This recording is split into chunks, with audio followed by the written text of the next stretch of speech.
Fair trade. Now. In the war. Now. Keep hope alive. Keep hope alive. Keep hope alive. Let me hear you scream. I want to express my thanks to my friend and Brother Bob King of the UAW family for initiating this great drive today, and to AFSCME and SEIU and all the unions who are involved in the struggle.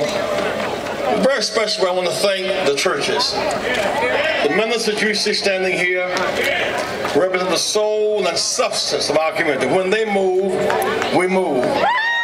No one organizes thousands every day and every week except churches. And when churches come alive, when Ezekiel speaks with the help of God and breath comes, life comes and joy comes our way. I just want to ask you just a few basics. I want to get this kind of going. If you are a neighbor facing home foreclosure, raise your hand. If you are a neighbor facing home foreclosure, raise your hand. Hands down. Someone in your house looking for a job, raise your hand. Raise your hand real high. Anybody in your house in debt, raise your hand.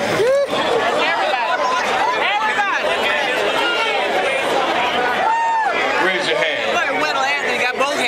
A member of your family in student loan debt, raise your hand. Be seated.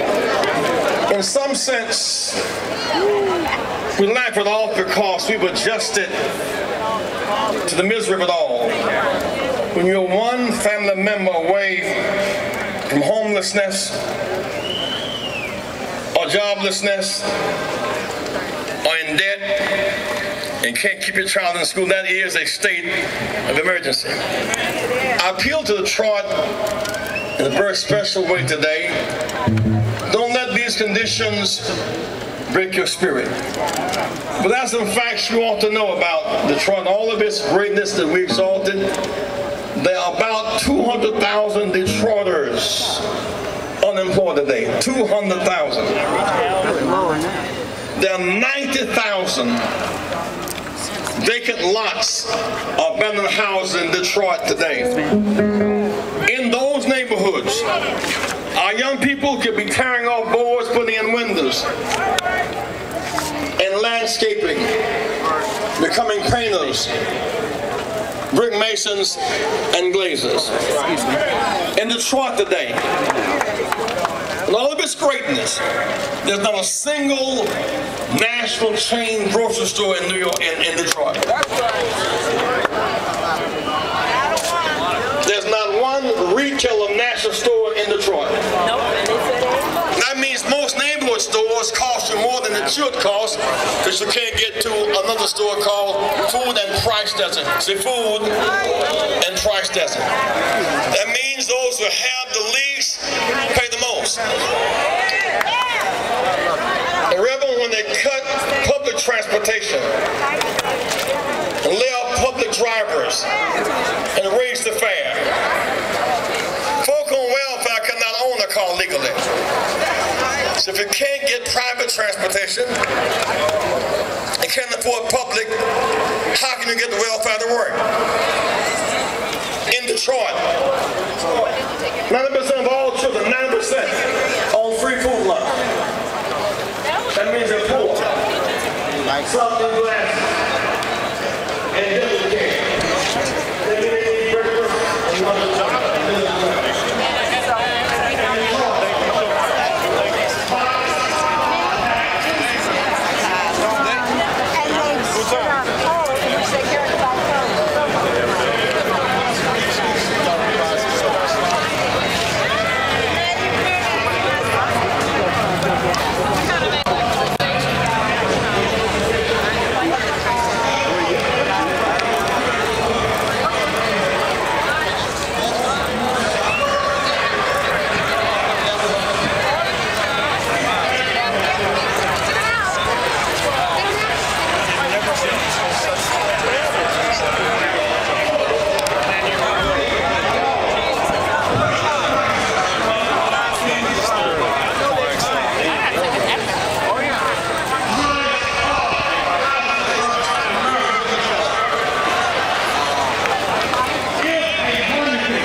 pick up nectar, and they feed the flower. There's the honeybees have enough sense to feed the flower.